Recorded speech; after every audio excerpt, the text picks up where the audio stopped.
அண்மை செய்தியை பார்த்து வருகிறோம். காஞ்சிபுரத்தில் பெண் காவலருக்கு அரிவாள் வெட்டு ஏற்பட்டதை தொடர்ந்து எதிர்க்கட்சித் தலைவர் இபிஎஸ் கண்டனம் தெரிவித்திருக்கிறார்.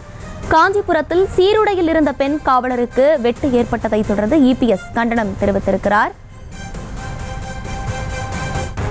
சீருடையில் உள்ள காவலர் வெட்டப்படுவது சட்டம் ஒழுங்கு சீர்கேட்டின் புதிய உச்சம் எனவும் அவர் தெரிவித்திருக்கிறார். காவலர் சீருடையில் இருந்தபோதே வெட்டப்பட்ட சம்பவம் அதிர்ச்சி அளிக்கிறது எனவும் இபிஎஸ் தெரிவித்திருக்கிறார். அண்மை செய்தியாக பார்த்து வருகிறோம். மேலும் விவரங்களோடு இணைகிறார் செய்தியாளர் ராஜேஷ். ராஜேஷ், வணக்கம். விவரங்களை வழங்கலாம்.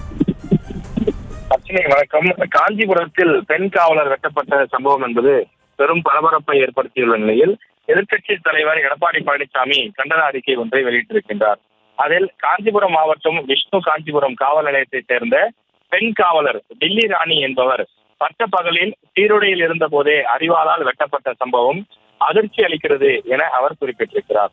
தனிப்பட்ட விரோதத்தால் கணவரே வெட்டியுள்ளதாக செய்திகள் வந்தாலும் உண்மைத்தன்மை கண்டறிவதற்கான அந்த தீவிர விசாரணை நடைபெற வேண்டும் எனவும் அவர் கேட்டுக் கொண்டிருக்கிறார்.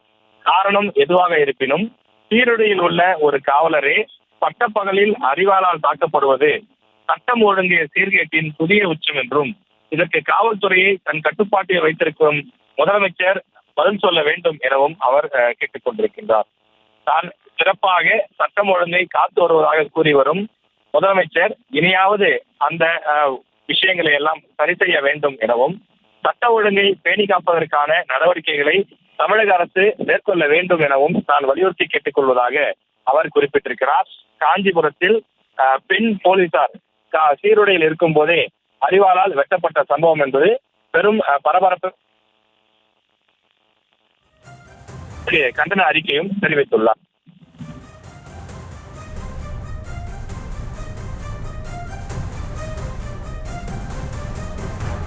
விவரங்களை வழங்கியமைக்கு நன்றி ராஜேஷ். செய்திகளை உடனுக்குடனும் துல்லியமாகவும் தெரிந்து கொள்ள சப்ஸ்கிரைப் பண்ணுங்க.